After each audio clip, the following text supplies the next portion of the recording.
Hey friends, if you encounter the Waasmedic Agent.Exe process and it's causing high CPU and disk usage, then please watch this video. Now, this means that something is triggering the computer security again and again. And it may also be caused by Windows updates. So here's what you can do. Pause updates for a few days. Right click on the start button. Select settings. Go to the Windows Update tab. Select pause update for 1 week. But here's one more thing that you can do. Go to advanced options and select active hours, change it and to manually and select some other active hours. Okay. You can change it. You can make sure that your active hours are different so that the process doesn't run when you are working on your system and it only runs when your system is idle. Don't switch off your system at night. Let it run. Let the updates run overnight.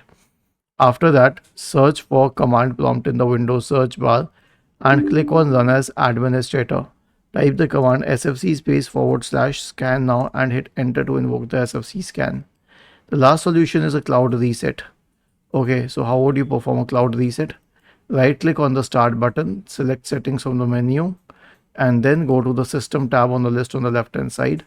In the right pane, select recovery, select reset PC, remove everything, and then select cloud download and then click on next. Was this helpful? If yes, then please subscribe to the channel.